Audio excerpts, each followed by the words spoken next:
La discussion entre l'envoyé américain Steve Witkoff et le président russe Vladimir Poutine n'a donné lieu à aucune avancée majeure, Moscou refusant toujours de faire la moindre concession. Les ministres des Affaires étrangères de l'OTAN sont réunis à Bruxelles pour discuter de la guerre en Ukraine. Une absence notable, celle du secrétaire d'État américain Marco Rubio. L'Union européenne interdira au gazoduc et au gaz naturel liquéfié russe d'entrer sur son territoire progressivement d'ici à la mi-2027.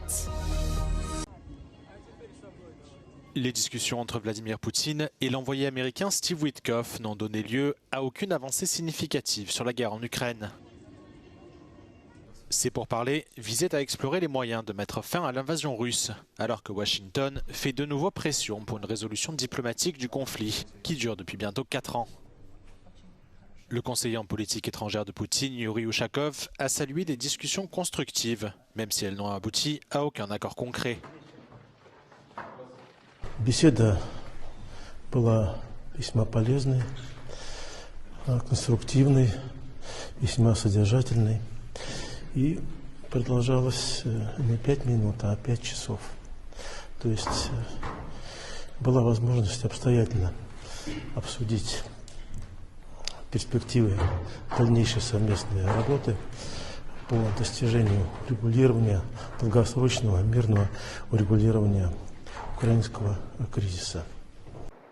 Le président ukrainien Volodymyr Zelensky s'est exprimé sur cette réunion lors d'une visite officielle à Dublin. Il a souligné que son pays devrait être impliqué dans toute négociation de paix. Важливо, щоб все це було справедливо і відкрито, щоб не було ніякої гри за спиною України, щоб нічого не було вирішено без України про нас, про наше майбутнє. Le Kremlin ne semble pas disposé à revenir sur ces demandes exposées dans le plan américano-russe en 28 points. Celui-ci prévoit que l'Ukraine cède de grandes parties de son territoire à la Russie et qu'elle se voit interdire l'adhésion à l'OTAN de manière permanente. Le secrétaire d'État américain Marco Rubio a déclaré que des progrès avaient été réalisés, tout en admettant que de nombreux points restaient à régler. Well, obviously, one of the most important issues at today's NATO Foreign Affairs Ministerial meeting is the ongoing peace talks between the United States, Russia and Ukraine. We heard from Mark Rutte, the NATO Secretary General, this morning saying peace talks are ongoing, but NATO's priority is to ensure that Ukraine can negotiate from a position of strength, and therefore he urged NATO allies and others to provide much more military support for Ukraine so it can do that. Notable by his absence is US Secretary of State Marco Rubio, who is not here. NATO officials have been playing this down, saying they can understand that he wasn't able to show up because there's so many other issues that he needs to tend to, but you would imagine that he would use this opportunity to brief his 31 allies at this really crucial moment. Also on the agenda is the issue of what to do with frozen Russian assets, which are mainly held here in Belgium, 180 billion euros of them, but are also held in France, the UK and Canada. We had heard in the past that the US and Russia maybe wanted to take these assets and use them for a vehicle in response to the war in Ukraine, but really allies and others believe that these assets should be going to Ukraine for reconstruction. So that will be on the agenda today. We'll hear later on as to what evolves from that discussion, but we do know that the Belgian government is very much dead against this because they're concerned about the legal repercussions. L'Union européenne interdira au gazoduc et au gaz naturel liquéfié russe d'entrer sur son territoire d'ici à la fin 2027. Des exceptions sont prévues pour la Hongrie et la Slovaquie qui seront autorisées à puiser dans le gaz de Moscou en cas de rupture d'approvisionnement. Malgré cela, la Hongrie a déclaré qu'elle contesterait la loi devant la Cour européenne de justice. This has been a very short night for the negotiators, but today is indeed a historic day for our union. Last night, we reached a provisional agreement on the Commission's proposal to fully phase out Russian fossil fuels. We're turning that page, and we're turning it for good. This is the dawn of a new era, the era of Europe's full energy independence from Russia. S'affranchir des importations d'énergie russe est une priorité pour l'UE depuis l'invasion de l'Ukraine par la Russie en 2022. Depuis lors, l'Union a annoncé diverses mesures visant à diversifier les fournisseurs d'énergie et à réduire la dépendance à l'égard de la Russie. As we slashed Russian imports of fossil fuels massively, we also cut the revenues that Russia uses to wage its war of aggression against Ukraine. We were paying to Russia 12 billion euros per month at the beginning of the war for fossil fuels.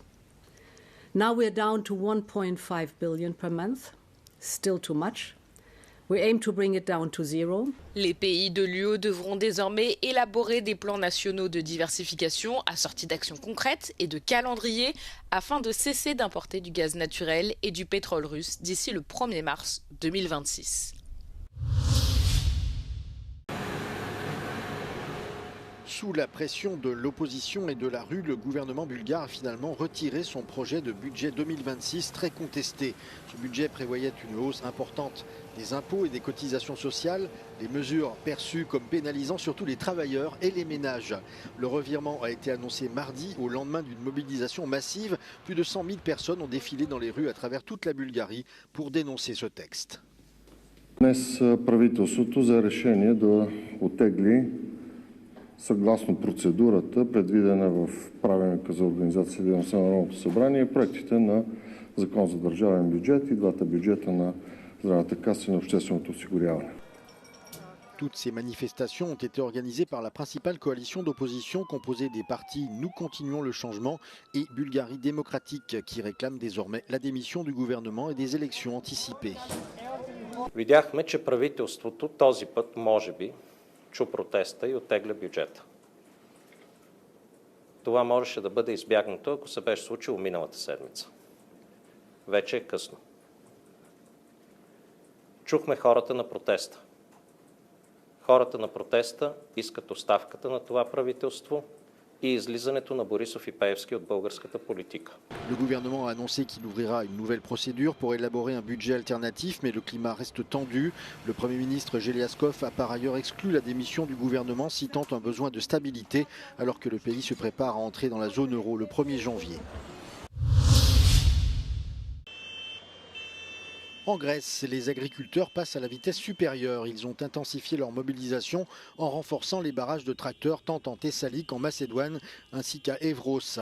À Larissa, les agriculteurs sont entrés dans la ville et ont vidé du lait sur la place centrale avant de poursuivre leur marche vers les barrages routiers. À Cérès, les agriculteurs ont procédé à des barrages routiers symboliques et certains d'entre eux ont contourné les postes de contrôle de la police pour marcher jusqu'au bureau des douanes de Promaona. Au même moment, le Premier ministre Kyriakos Mitsotakis a envoyé un message au monde agricole. Είμαστε πάντα ανοιχτοί για συντεταγμένο διάλογο. Αλλά νομίζω ότι και οι αγρότες μας αντιλαμβάνονται πως ακραίες ενέργειες, παρατεταμένα κλεισίματα εθνικών οδών, κλεισίματα τελωνίων, κλεισίματα αεροδρομίων, αυτές είναι ενέργειες που δεν βοηθούν την προσπάθειά τους, προξενούν προβλήματα σε άλλες κοινωνικές ομάδες, πολύ περισσότερο όταν η κυβέρνηση έχει δεσμευθεί ότι ο Δεκέμβριος θα είναι ένας μήνας ουσιαστικής ενίσχυσης του εισοδήματός τους με καταβολή σημαντικών ποσών. En réponse au Premier ministre, les agriculteurs ont décidé de bloquer plusieurs douanes et postes de contrôle frontaliers, perturbant le trafic et accentuant la crise.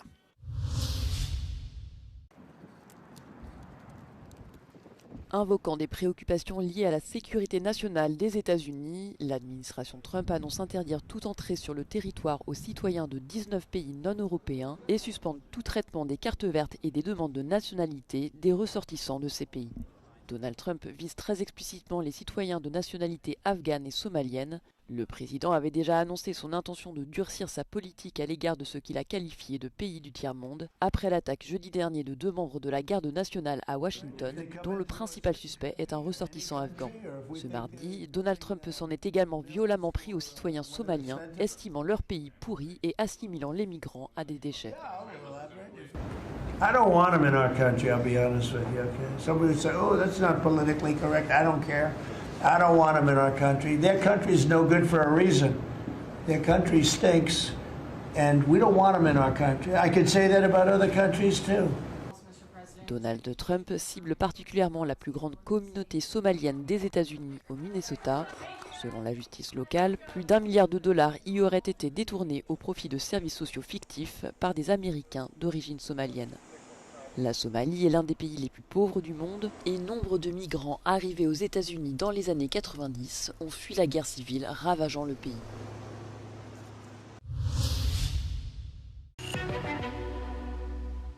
Le prix Nobel d'économie 2025, Philippe Aghion, estime que l'Europe entrave l'innovation en surréglementant et en punissant trop sévèrement l'échec. Dans une interview accordée à notre émission matinale Europe Today, l'économiste français exhorte l'UE et les États membres à simplifier leurs règles. So you need a single market. We don't have that. Each country, each member state has its own regulation to the European regulation. We call that gold plating. Philippe Aghion estime que l'UE est en train de prendre du retard par rapport aux États-Unis et à la Chine, alors que les tensions mondiales augmentent. Selon l'économiste, le retard de l'Europe s'explique en partie par la manière dont la culture européenne décourage les prises de risques en punissant les échecs. In Europe, we don't take enough risk. We don't, forgive short-term failure. To innovate breakthrough, you need to tell people, no problem if you fail. We encourage you to fail because if you fail, it's that you tried. Le lauréat du prix Nobel exhorte l'Europe à déployer davantage de capitaux dans les secteurs à haut risque liés à l'innovation. Il appelle également les institutions financières à jouer un rôle plus important dans l'UE pour stimuler les investissements.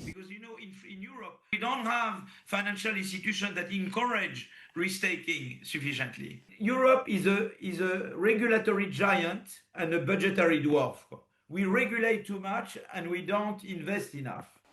Philippe Aghion a reçu le prix Nobel d'économie en octobre, aux côtés de ses collègues Peter Howitt et Joël Mokyr, pour leur recherche pionnière sur la relation entre l'innovation technologique et la croissance économique à long terme. Il enseigne au Collège de France et à la London School of Economics.